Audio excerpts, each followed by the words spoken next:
Welcome back, gamers. Today I'm going to review the new Battlefront DLC, Bespin.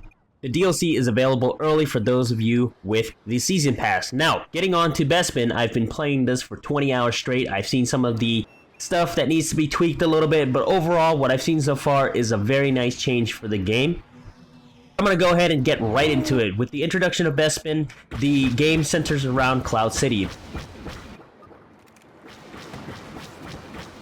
The focus of the game is the 32 player, so it'll be 16 versus 16. The game modes that are available in Bespin is Walker Assault, Blast, Turning Point, Drop Zone, Supremacy, Fighter Squadron, and the new one, Sabotage. With this expansion, it will introduce 5 new maps, 4 of them being in the city, while the other one takes place in the air for squadron battles, which looks amazing, by the way.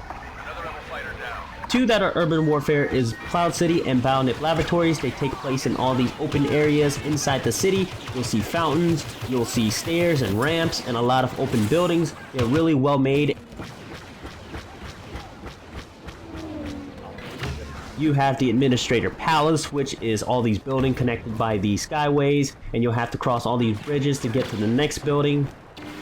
Last but not least is the Star Wars fan favorite. You'll probably remember this, where Han Solo got frozen, the Carbonite freezing chambers.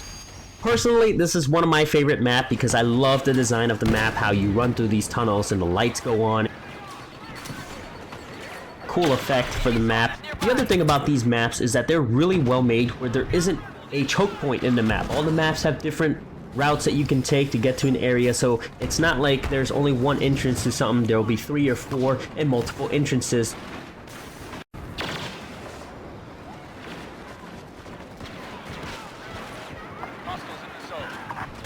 Along with the new maps, there is a new vehicle in the game, which is introduced in the city.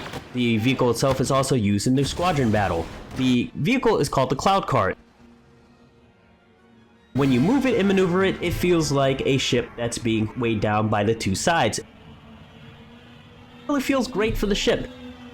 The other thing about it is that it comes with twin lasers, a sensor jammer, and of course missile. The bad news about this thing is that it is like paper, especially when you're fighting in the city. What happens is enemies can literally shoot you down. You are an easy target to anyone to shoot down with their blaster pistol or whatever weapon they have without even having to use ions. Definitely don't want to get into one of these unless you want to get shot down. So unfortunately, it's only great for squadron battles, and of course if you're able to maneuver it around the city and shoot people on the ground without getting shot at. There's also 2 new heroes for this DLC. On the Rebel side, you have Lando Calrissian. Lando is a very mixed type of character and also relies on gambling, which is on his trait. As you kill enemies, you get to do more crits on them. Eventually what's going to happen is you start critting people. As you shoot them in the face, they'll instantly die, which is great to watch. Lando is also using one of the new blaster pistols you can get in the game, the X8 Night Sniper.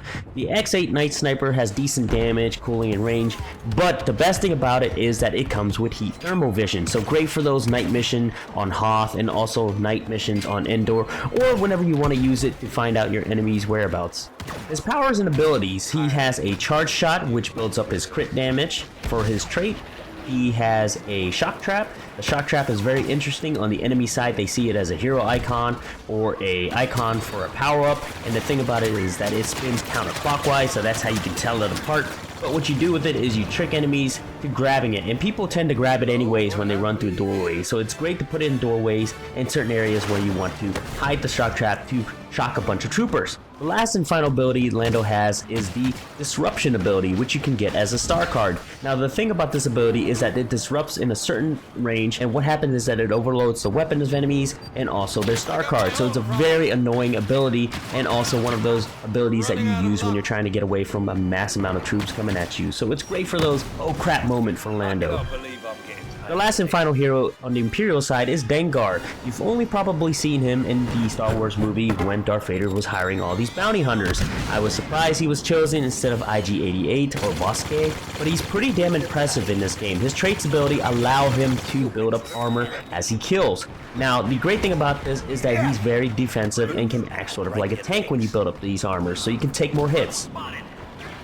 His first ability allows him to charge in at enemies and throw grenades everywhere, and if the enemies are nearby, he'll stick grenades on them, and there's going to be a couple flying all over the place. If there isn't enemies, he'll just randomly stick it in places. Sometimes the bad news about this is if you use it in a corridor or you use it in a small area, you might kill yourself with your own grenade. Dengar's second ability allows him to overcharge his DLT-19, which is his weapon of choice. Now, keep in mind, it's a stronger version of it and also much better at mowing down enemies. When he overcharges it, he shoots it much faster and also ignores the cooldown effect. His last ability is kind of like the Han Solo charge, except he runs in with his weapon and swings it like a baseball bat. Now, the thing about this ability right now is that I think it's bugged to a point where Luke Skywalker can die in one hit from this. So it's great for those moments when you need to rush in and do a little quick swing on someone or one person or so and just get away. The other thing about this ability drawback is the fact that the recovery time might take a bit of time, so you might not want to just keep doing that everywhere. So far, both of the hero characters are well balanced, and also the fact that it's really cool to see EA Battlefront bring in some underdogs to the hero side. I think Dengar is going to probably win the battle of popularity because he is a great and fun hero to use, whereas Lando is just really tricky for people to think about to use, and it's not everyone's favorite. Maybe they'll give him a buff or something, but overall, he's also my least favorite one. I like to use him sometimes just for the shock traps, but otherwise, I think Dengar is much more enjoyable to use and one of my favorites. With that, there's also new star cards in the game. One of the most used star cards right now that is going through like candy for people is the Disruption card. The Disruption card is a charge card, and the best thing about this card is it overloads people weapons. It's hilarious when you run into a group of people and just burst it. They have to wait for a little bit and then they'll be able to reload their weapons. Now you might think this is a really overpowered card, but it's really not. It makes sense in this game for a strategic depth of gameplay, especially when, let's say, you're at a corridor or somewhere where there's a ton of troopers or rebels guarding it, and you can't do anything except lob grenades down the hallway or run in with a personal shield. Now you can have a person who can run in with Disruption and stop the enemies from shooting for a bit so that you have some breathing space to make it through. Also a great skill to use as a panic button when you're near someone. Although the charges will go through like candy, you're going to have to buy more cards if you want to keep using it or find the charges. Another new utility card is the Shock Grenade. The Shock Grenade can also shock you and your enemies at the same time if you're in range of it. Great thing about this card is that it can actually kill your enemies if they're low in health, but what it really does is render your enemies useless, or even you, and the only way to get out of it is to quickly tap R. Great for those areas where you just want to toss in a crowd of troopers or rebels to stop them from pressing forward or from camping a certain objective. Finally, the last card is the Scout Binoculars. The Scout Binoculars is able to tag enemies for your teammates if you click the fire button while zooming in on your enemies. The downside about this card is that it takes up a slot and not many people would want to use this. The great thing about it is that it's fantastic for indoors when you're looking for enemies in those bushes, etc., and one of the most useful maps to use it on. Otherwise, I think it's useless for many people to sacrifice a slot to actually get this card, since you can see which direction enemy comes from on the bottom left mini-map. But it is useful to helping your team out.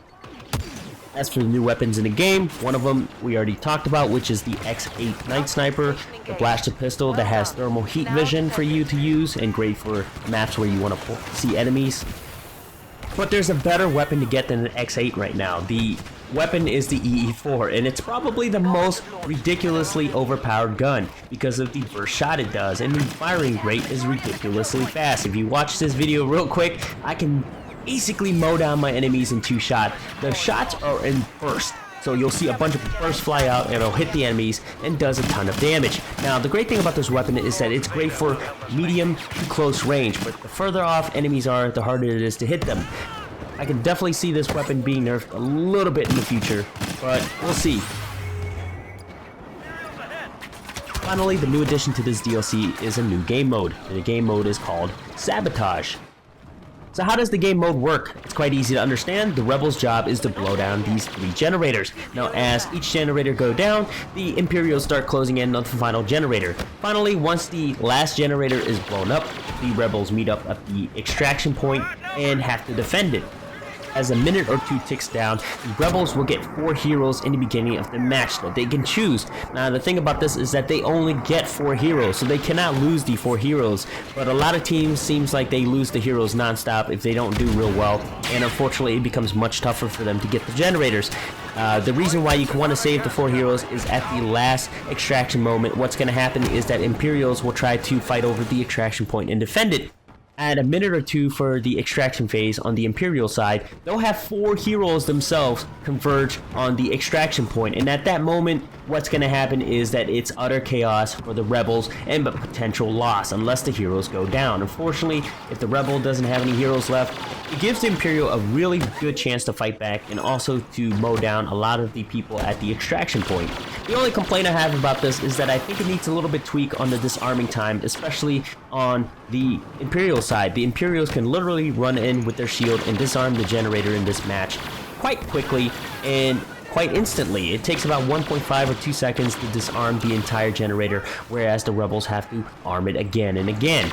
And I've seen a lot of games where a room is clustered with a bunch of Rebels, but one Imperial can just run in with the shield and instantly, in 2 seconds, just disarm the bomb, creating a tug-of-war kind of effect over and over again for the Imperial. No matter what you do, it's really hard to get them off the generators, and they can run around in circles and do all kind of stuff. So maybe buff the time just a tiny bit more, it would probably help a little bit. Along with this DLC, there's been a huge patch for the game that changed up and tweaked a lot of things, like how the bowcaster shoots now, and also the new guards for Leia and the Emperor, which didn't really change their abilities but changed their look, and of course tweaks to certain guns and tweaks to the plasma so that you can see it from a distance now with the green tint.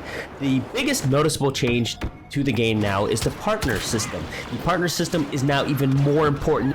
You'll want to follow your partner because what happened is your star cards regenerate faster.